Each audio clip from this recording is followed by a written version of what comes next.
A gente está conversando em pauta de hoje, essa sexta-feira, com o pastor Jade, direto do Amparo, hein, gente? Estamos lá ao vivo, conversando com ele. Já agradecendo a todo mundo que está na live, participando da CTV, está compartilhando. Primeiro, para a gente começar, pastor, a gente falar um pouco da ação, né, da Igreja Batista. A gente vê tantas coisas, não só em Amparo, mas também em todo o Brasil, em outras cidades, em outras regiões. Como têm sido essas últimas ações sociais que a Igreja tem promovido? Então, Jaqueline, a gente está muito feliz porque, graças a Deus, nós ampliamos o nosso leque de parceiros e isso nos permitiu fazer muito mais. Hoje mesmo a gente está vindo de uma perfuração de poço e instalação aqui no sítio Poço do Boi, em Amparo, e essa perfuração vai permitir que cerca de 30 trabalhadores trabalhem com a questão do plantio de tomate e ainda também disponibilizar água para as casas próximas ao plantio, porque a gente colocou uma caixa d'água lá no centro ali do sítio e todas as pessoas vão ter acesso. E amanhã a gente já vai estar fazendo um culto de inauguração. Paralelo a isso também nós temos a distribuição das cestas básicas, né, que a gente já vem fazendo há algum tempo e socorrendo algumas famílias aqui na cidade. E graças a Deus nós estamos felizes por poder contribuir de alguma maneira para minorar as dificuldades, as lutas que boa parte da população enfrenta, né? Pastor, quando o senhor fala de parceiros, né, quem são esses parceiros que têm contribuído para que essas ações aconteçam? Então, nós temos um ministério chamado Ministério Conexão ID, que é, para o que o pessoal entenda, é uma espécie de ONG, né? É uma banda, mas também ONG, que capta recursos para que a gente possa executar esses projetos. Mas, diferentemente de uma ONG, são parceiros que eu conheço pessoalmente, pessoas como pastores de outras igrejas. Por exemplo, esse que foi feito ontem, né? Foi uma parceria da Igreja Presbiteriana de Nova Friburgo com a Igreja da Família, PIB Church, Family Church, lá em Orlando, na Flórida. Então, eu já estive pregando nas duas igrejas, fiz amizade com os pastores, e aí a gente conversa, dá um telefonema e consegue captar os recursos, unir forças para fazer aquilo que sozinho a gente não conseguiria fazer, né? Então, são parceiros do nosso site também, pessoas que entram, conhecem o nosso trabalho e ajudam. E como você muito bem falou, não só aqui para a cidade de Amparo, mas aonde Deus tem nos permitido chegar, a gente tem levado um pouco de socorro social atrelado à pregação do Evangelho.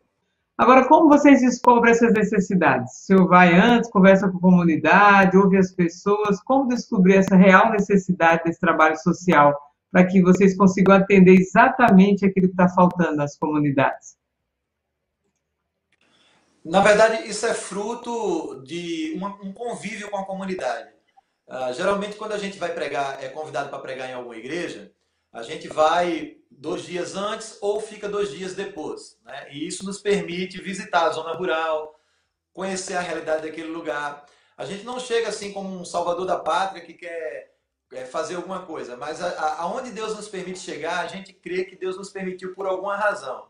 Então a gente identifica isso só por estar presente mesmo, por conversar com as pessoas, por ouvir. Geralmente a gente chega, toma um café, né? O caririzeiro, o sertanejo é assim.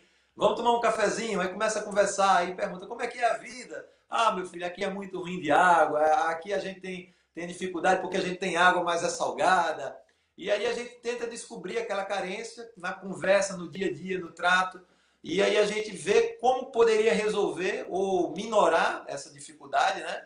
E vem aí o convite a ligar para parceiros, conversar, ver quanto a gente tem também no caixa da igreja, ver quanto falta e começa a mobilizar. Muitas vezes, Jaqueline, a gente começa esses projetos, essas ações, sem nem ter o recurso completo. Mas à medida que a gente vai fazendo, Deus vai mandando e as coisas vão acontecendo. Mas respondendo diretamente a pergunta, é fruto de uma convivência, de estar.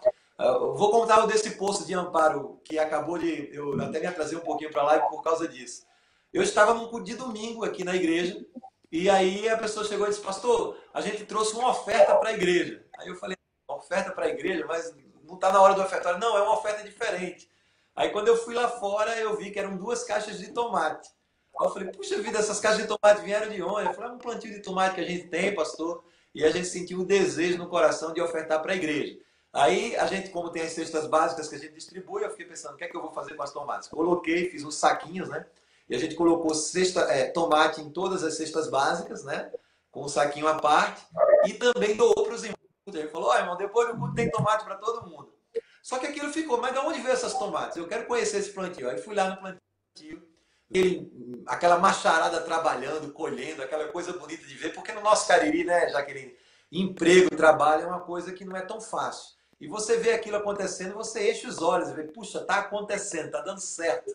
E aí eu falei, de onde vem essa água? Ele falou, é de um barreiro que tem ali. Aí eu fui ver o barreiro e falei, se o barreiro, e quando o barreiro seca, ele sai para o trabalho.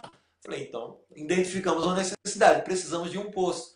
E eu tinha acabado de voltado recentemente dos Estados Unidos, então eu tinha vendido, graças a Deus, todos os CDs, tinha recebido algumas ofertas de algumas igrejas parceiras, e eu falei, vamos fazer alguma coisa. E foi quando a gente se juntou, né, para poder perfurar o poço. Só que, para minha surpresa, os preços estavam dobrados, feito tapioca, então estava muito mais caro do que normalmente é. Então aí entrou a parceria também da Igreja Presbiteriana de Nova Friburgo, somamos forças e conseguimos concluir esse projeto hoje, para a glória de Deus, né? Eu por debaixo dessa maquiagem aqui que a Shelly fez, a Shelly, quando eu vou aparecer em algum vídeo, ela vem e faz uns milagres aqui, né? Mas eu tô todo vermelho aqui, igual um camarão, e a Shelly que me deixou bonitinho para aparecer aqui na TV Cariri, né? Mas a gente terminou hoje esse projeto e amanhã a gente vai estar inaugurando. Esse é o 12º poço, Jaqueline. E todos eles surgiram, né? Foram feitos basicamente de uma forma muito parecida. A gente identificou por conviver com essas pessoas, por estar indo lá visitar, seja para levar uma cesta básica, levar roupas, doações das mais variadas. E aí a gente identifica outras carências e assim Deus nos dá o privilégio de participar, né? Porque esse trabalho é dele, a gente só tem o privilégio de participar. Como as pessoas têm buscado a igreja? Com mais intensidade, em busca da fé? Como tem sido? Não, muito, muito pelo contrário. Essa pandemia serviu também para dizer que nós aparentemente não somos um povo de muita fé, né? Porque a gente sempre pensava que quando o perigo se aproximasse, um dos primeiros lugares que as pessoas procurariam seria a igreja, né? Mas na verdade foi o primeiro lugar que as pessoas pensaram em não ir, né? As pessoas vão a festas de políticos, as pessoas vão à balada, as pessoas vão às praças, mas o número de visitantes mesmo na igreja diminuiu consideravelmente, consideravelmente. Na verdade, não me recordo mais do último domingo que nós tivemos visitantes. Para as pessoas entenderem o que são os visitantes, são aquelas pessoas não crentes, né? As pessoas que não são membros da igreja evangélica. Mas a nossa igreja sempre foi muito visitada por pessoas que não são membros da igreja. Então a gente percebeu que devido a essa pandemia, devido a essa questão do coronavírus, né? Nós tivemos uma diminuição considerável, exponencial na verdade, de visitantes na igreja. Pastor Jade, o senhor acredita que foi um mau gerenciamento, essa confusão toda de governo, de presidente, de prefeitos? Como o senhor avalia toda essa correria que houve? É claro que a gente está vendo que os casos são reais, acontece, a doença existe, mas o senhor acha que faltou organização para a gente esperar o vírus ou não? Eu não tenho dúvidas que foi uma má gerência. Eu acredito que a mídia ela tem um papel muito grande de informar, né? Mas o que a gente viu, principalmente por parte das grandes emissoras de televisão, foi um terrorismo midiático, né? A gente já enfrentou outras pandemias. Essa não é a primeira pandemia que o mundo está enfrentando, ao contrário do que a mídia vem falando. A gente já enfrentou H1N1, a SARS, a gente já enfrentou outras pandemias. E nem no período da peste negra a gente teve esse terrorismo tão grande. A gente tem fotos do tempo da peste negra em que as pessoas estavam indo a estádios de futebol, usando suas máscaras de corvo, né? Mas elas iam. Então, eu acredito que houve um complô midiático, e eu não tenho dúvidas de que isso teve um grande alcance global nesse aspecto, por conta de que as duas maiores nações da América, e aí quando eu falo América, eu estou falando Américas no plural, né? América do Norte governado por um governo de direita. América do Sul também governado pela direita depois de um período de mais de 10 anos de esquerda. Então, os políticos viram no vírus, no que, como você muito é real, uma oportunidade de tocar o terrorismo. Porque o que é que acontece? Quando você cria um caos, você precisa de um salvador da pátria. E você também precisa de um bode expiatório. Então, por exemplo, o presidente, ele é responsável pelas queimadas na Amazônia, ele é responsável pelo vírus, ele é responsável pela queimada do Pantanal, né? Ou seja, nós precisamos de um presidente que faça chover, de um presidente que tenha dor de cura. Então, não houve dúvidas de que houve um aproveitamento por parte do grupo político e houve propositalmente uma péssima gestão disso. Houve oportunismo de números e de dados para que se lucre com a desgraça dos outros. Aí tem sérias denúncias de casos que foram diagnosticados como Covid-19. A gente teve o absurdo lá do João Dória, que disse que se você não pudesse determinar a morte de alguém que dissesse que fosse Covid, isso colocado em decreto, no papel, para todo mundo ver. Então eu não tenho dúvidas de que foi um péssimo gerenciamento, que houve um terrorismo midiático, que foi péssimo, está sendo péssimo para a economia do Brasil, está sendo péssimo até mesmo para abalar a fé das pessoas. E, de certa forma, se nós tivéssemos ido por um outro lado, dizendo, tome cuidado, cuide-se, Iva, nós não estaríamos enfrentando problemas maiores do que o vírus, que a gente causou problemas maiores do que o vírus, com certeza. Pastor, e essas suas posições? O senhor acredita que tem tido problemas porque você se posiciona não só na igreja, mas nas redes sociais? Isso teria acarretado problema como pastor ou não? A igreja que eu sou pastor já me conhece, né? Já sabe que eu sou um homem de posições, de me posicionar, de enfrentar, mas eu também sempre deixo muito claro, Jaqueline, que as minhas posições não são com o objetivo de ferir ninguém pessoalmente. Por exemplo, o vídeo que eu falava mal da administração do prefeito aqui de Amparo, que teve 7.000 visualizações em 2 dias, as pessoas dizem, o pastor está falando mal do fulano. Não, nós não estamos tratando de pessoa. Você pode ser um bom pai, você pode ser um bom marido, você pode ser um bom amigo e um péssimo administrador. Né? Uma coisa não quer dizer, eu posso, por exemplo, quando vou jogar bola com alguém, deixar o meu melhor amigo no banco simplesmente porque ele joga mal. Você não joga bem futebol, eu quero outra pessoa para jogar time. Mas isso não significa que seja o seu mal, que eu quero que você se dê mal. Eu acho que na política, principalmente em cidades como Amparo, como Prata, Ouro Velho, cidades pequenas, tem que aprender a separar as coisas. Não é porque você não gosta de uma gestão que você deseja o mal do gestor. São diferentes, né? Depois de toda aquela polêmica, eu liguei para a primeira-dama para desejar feliz aniversário para ela. Porque uma coisa não exclui a outra. Agora, na minha opinião, não é dele. Isso não é uma exclusividade de Amparo. É um problema, como você muito bem falou, político. Porque todos os prefeitos do Brasil estão nados num objetivo de transformar a presidência da República num banco que paga pelas regalias. Muitos prefeitos, Jaqueline, começaram a tratar um caso de Covid-19 como sendo um troféu. Por favor, de mais um caso aqui para poder levar mais recursos para a nossa prefeitura. E isso, para mim, está escancarado, só não vê quem não quer. Né? E eu não consigo, eu acredito que como pastores, nós somos o que éramos os profetas do Velho Testamento. O profeta ele ia para a praça, apreciava o pecado. E só o uso do dinheiro público é pecado, não é só crime, não, é pecado. Você aceitar a fé das pessoas é só crime, não é ferindo a palavra de Deus. E como pastor, eu tenho que falar que a palavra de Deus está sendo ferida, e como cidadão, tenho que dizer que a Constituição está sendo ferida e desrespeitada. Pastor Jader conversando com a gente aqui ao vivo, direto do Amparo, no programa Em Pauta. A gente quer agradecer a audiência de todo mundo que está chegando nas redes sociais. Pastor, o senhor colocou muito bem, né? Deixou claro nas suas palavras os interesses financeiros dos gestores, em grande parte. Óbvio que tem as exceções, aqueles que aplicaram realmente o dinheiro e aplicaram bem. Agora eu quero me reportar à questão dos líderes religiosos. Nos últimos tempos também, as igrejas, não só católicas, evangélicas, foram palco também de vários escândalos, né, por causa da corrupção. Dinheiro das contribuições, terminou agora recentemente com padres, já houve casos de pastores. E o senhor até colocava na 95 FM a importância das pessoas terem uma atenção especial a Deus, não ao homem que comanda a igreja.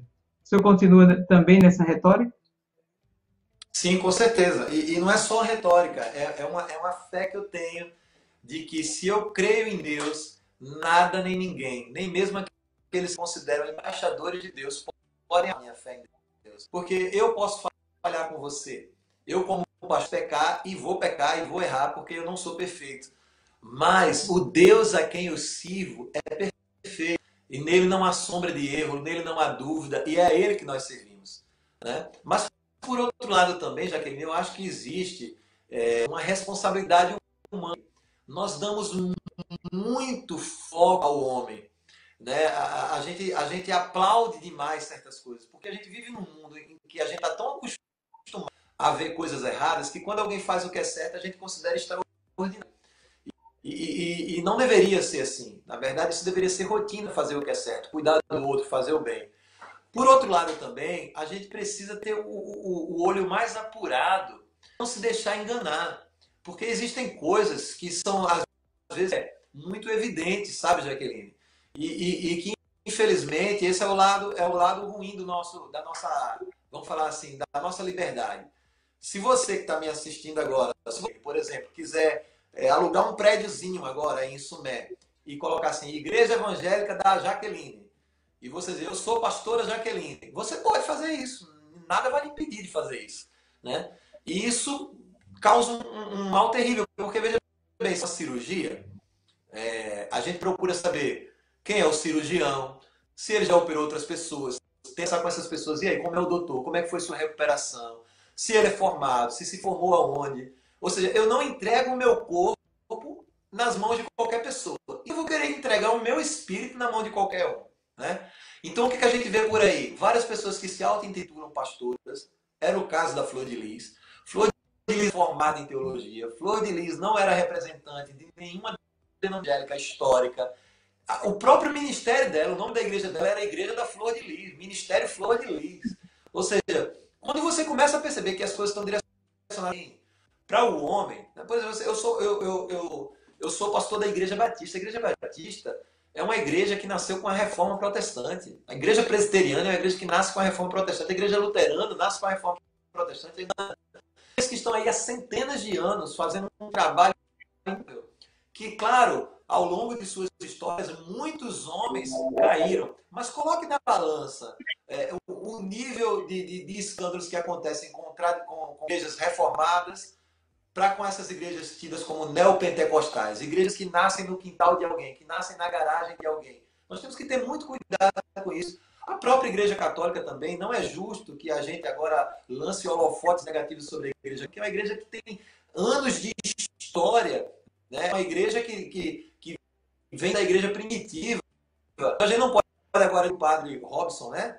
Que o padre Robson representa a Igreja Católica. Assim como a gente não pode dizer que a atitude da Flor de Lis representa a Igreja Evangélica. A gente tem que entender que muitas dessas tragédias são tragédias anunciadas e que muita gente delas, mas já tem cheiro de dar errado desde o início. São 21 horas e 24 minutos, já nos aproximamos aqui do final do Em Pauta, mas, pastor, já de outro assunto que a gente vive hoje é o Setembro Amarelo. A gente está até terminando o mês, faltam 5 dias, e o suicídio é um tema de muita dificuldade para a gente tratar. Como vocês tratam na igreja esse tema com os fiéis, já que está ligado muito à depressão ao isolamento, à ansiedade? Como o senhor tem tratado esse tema na igreja? Olha só, a gente não pode cometer o erro de espiritualizar tudo. Muitos pastores, meu querido, agora eu quero falar com o seu público, Jaqueline. Muitos pastores vão dizer para você que o que você tem é demônio. Tem coisas que a gente precisa entender aqui. O homem é formado por corpo, alma e espírito. Nós somos um tripé, uma cadeira de 3 pés. Se você tirar uma, ela vai tombar. Então, por corpo, alma e espírito. Então, entenda uma coisa. Como é que a gente cuida do espírito, pastor? Lendo a Bíblia, orando, jejuando, indo à igreja. Alma são as nossas emoções, os nossos sentimentos. Como é que cuida da alma, pastor? Contando uma boa piada, assistindo um bom filme, saindo para conversar com os amigos, para jogar um futebol. Como é que cuida do corpo, pastor? Fazendo boas alimentações, né? Caminhadas, tendo uma vida saudável. cada coisa se cuida de um jeito. E quando uma dessas coisas adoece, pastor, cada uma dessas coisas tem um tratamento específico. A depressão, geralmente, é um problema hormonal, é um problema fisiológico e se trata com remédio, com medicação. E não é o pastor que vai resolver isso para você.